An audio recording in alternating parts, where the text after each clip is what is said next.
G'day guys, welcome back to another episode of Flashlight Crazy. Today I'm reviewing two Fenixes. We've got the Fenix PD40R editions, but one of them's in the V2 over here and the other one's in the V3, the all new V3. Let's check them out.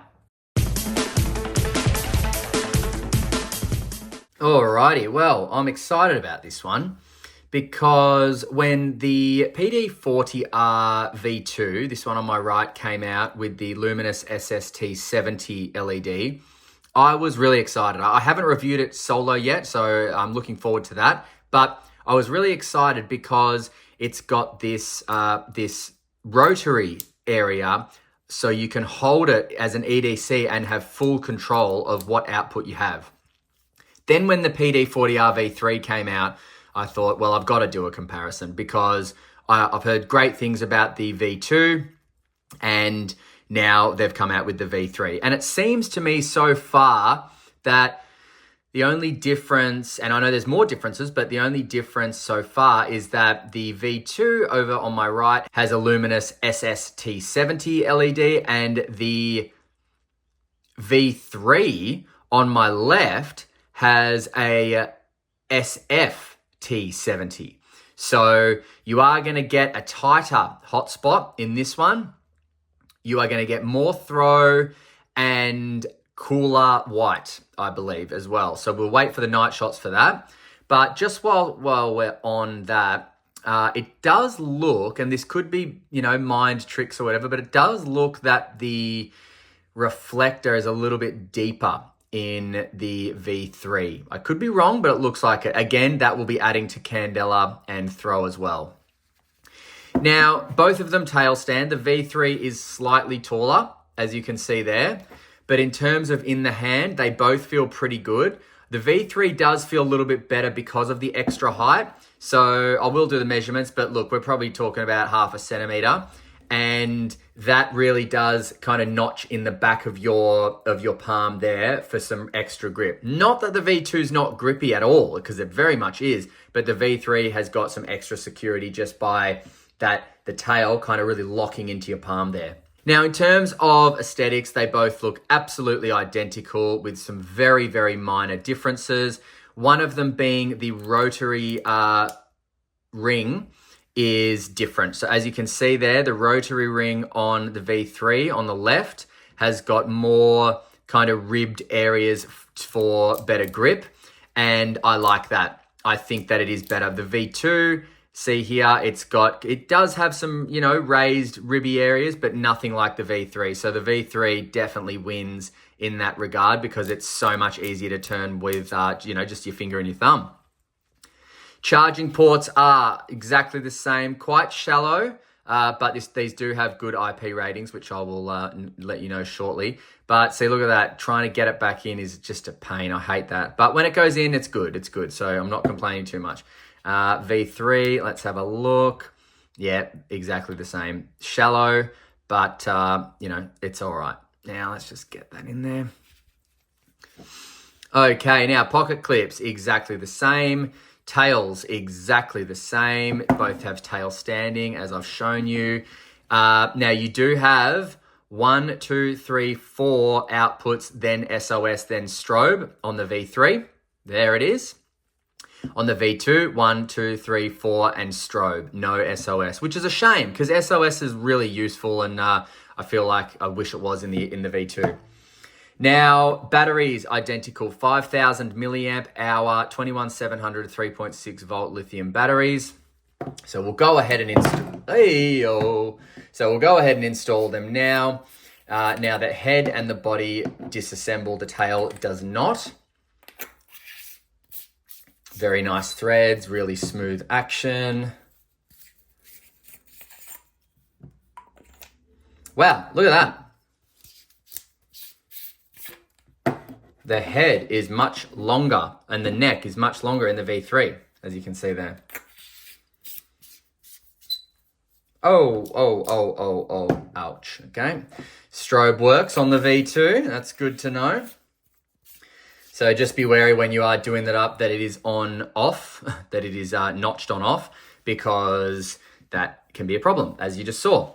All right, now We'll go measurements first. So the V3 from head to tail comes in at about 14.2 centimeters, 142 millimeters. The V2 will fall just short at about 137. So yeah, about 5 millimeters. So half a centimeter. Yeah, I was right. Now, the head of the V3, 33.98 millimeters. Head of the V2, 33.22 millimeters. Body, 26 millimeters. Body, 25.42 millimeters. Tail, 25.37 millimeters. And tail, 25.41 millimeters. So, give or take a couple of millimeters, everything is the same except for the head. So the head does seem to be a bit larger in the V3.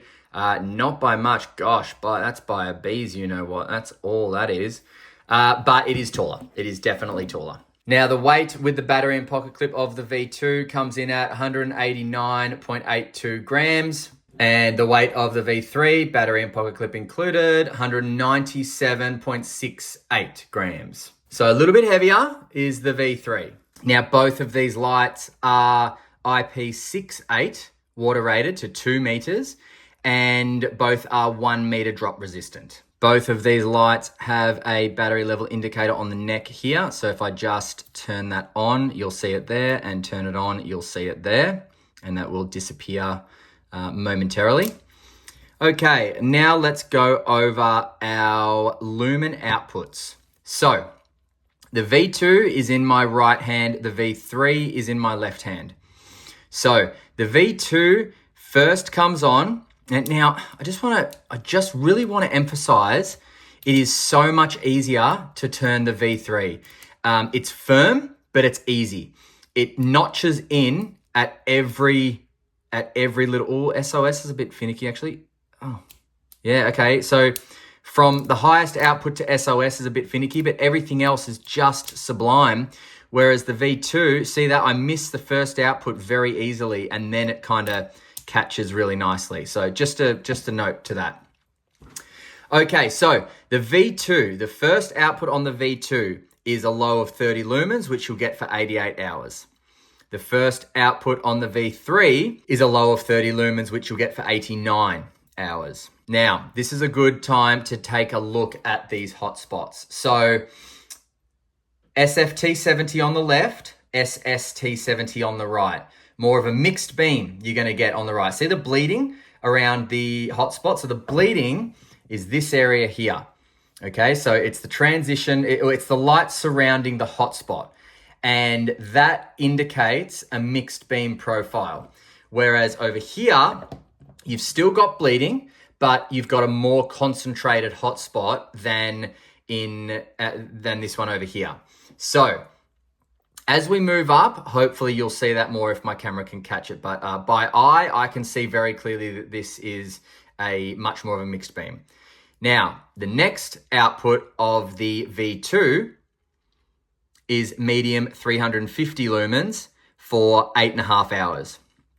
And the V3 is 350 lumens for 8.5 hours as well. However, the V2 is spec'd at 137 meters, whereas the V3 is spec'd at 175 meters. So again, you've got a tighter hotspot, and I cannot even look at the V3 on the wall anymore. It's too bright already. Now, V2 then jumps up to a high of 1,000 lumens for 3 hours and 10 minutes and 230 meters of throw. The V3 jumps up to 1,000 lumens for 3 hours and 10 minutes. Oh, that's the same. But a throw of 300 meters, whereas this throw here was 230. The next output is 3,000 lumens, which you will get for 2 hours and 40 minutes with an asterisk, so it will step down, but you'll get 405 meters with a candela rating of 40,567 on the V2. V3 jumps up to 3,000 lumens as well for 2 hours and 40 minutes as well with an asterisk, but you'll get 500 meters of throw with a candela rating of 60,954. Wow. So this is going to reach much further. This is going to have a better spread of light. Now, while I'm here, let's just hold them and see how hot they get, because both of them are getting very hot. So the heads and the necks, where my thumb and finger are here, are getting very hot. Very, very hot. So I'll just leave them here actually, and we'll see if we can notice a step down. But the ring, the rotary ring, is getting difficult to touch as well. It is a warm day, I might add, but, you know, for a light that is designed to be held like this, yeah, they are getting uncomfortably hot. Okay, I am now going to swap them. So, and then the V2 has strobe and that's it. Whereas the V3 has SOS, which is lovely at 350 lumens. No specified runtime though. And then strobe at 3000 lumens as well, which is the same. Oh no, strobe in the V2 is 2500 lumens. Sorry, not 3000 lumens. Okay, very hot. They got very, very hot. Borderline uncomfortable. Neither of them, in fact, they both heated up at the exact same pace. I could not tell you that one of them heated up more. Nice thing though is that they are cooling down rather fast. They're still very warm, but they've moved out of that uncomfortable heat area. So that's nice. They did that very quickly. Now again, turn it on and battery level indicator. Battery level indicator, just wanted to see if that had changed at all, but no, it's still solid green, which is good. So that's between like 185%. And then if it flashes, 85 and 50% and so on and so forth. If it's flashing green, you know it's starting to drop. If it's steady green, you're bloody good to go. If it's any other color apart from green, red, orange, whatever, just charge it. Just know that your time's limited and you need to charge it. Plain and simple. Just get this on the bottom here at just a lower output so you can see just how you've got the spill area and then a lot of bleeding. So you've got a lot of light dedicated to the bleeding and then the hotspot, okay? Whereas the V3, you've got, see that? There's still bleeding, but the hotspot, the light is intensified into the hotspot. Then there is bleeding, but not as much. And then there is spill, but not as much as well. So that more of the light is intensified or focused into the hotspot, which is what gives it the throw. All right, let's go outside, see how these two do at nighttime, and then we'll come back for some final thoughts, prices, and where to buy the Fenix PD40R V2 and V3. Boom. All right, so here's the Fenix the V2. So we're going to have a larger hotspot, more of a mixed beam-ish profile because of the emitter. And I'm just going to keep going up. Strobe. So that is the highest. That's the highest output there. So take note of the beam profile. It's a very, very mixed beam, meaning the light is evenly distributed or fairly evenly distributed between the hotspot and the spill area. So it's lighting up a lot in that circle. All right, that's what a mixed beam profile basically is. Really, really cool because it lights up everything in front of you, as opposed to like just a hotspot and then not much light in the spill. This is a mixed beam profile, so you've got heaps of light in that spill area. Now we'll go to the V3. So there we go, low, medium, high, turbo. So see here, there is more emphasis on the hotspot than the other one. But this still has an amazing amount of light. I'll just make sure, yep. Yep. This still has an amazing amount of light in the spill area, but there is an emphasis on that hotspot. Whereas the emphasis was not really on the hotspot with the V2. But damn, that V3 is nice. And of course you've got SOS, whereas you don't have that in the V2. That is nice. Which one do you prefer? The V2 had a warmer color temperature as well, I think I saw. All right, see ya. Right, well, look, this is a real easy one to choose, I think, because if you are looking for a tight hotspot with a lot of throw, you're going to go the Fenix PD40R V3.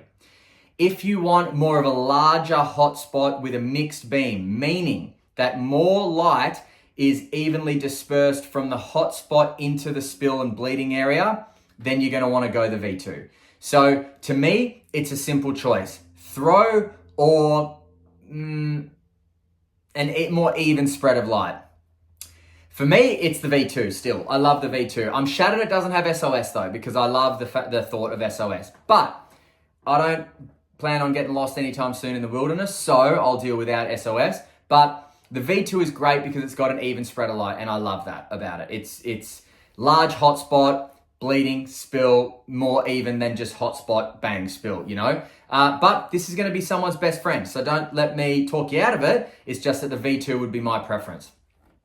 And price isn't going to come into it either because they're both $200. So lightshop.com.au, I will link it. I'll link them both in the description. Click on the links that'll take you straight to them. And they are going for $200 each, or $204, I think it is. But I will leave a discount code to get you 10% off that. All right, guys, thanks very much for watching. And until next time, stay cool and stay safe. See ya.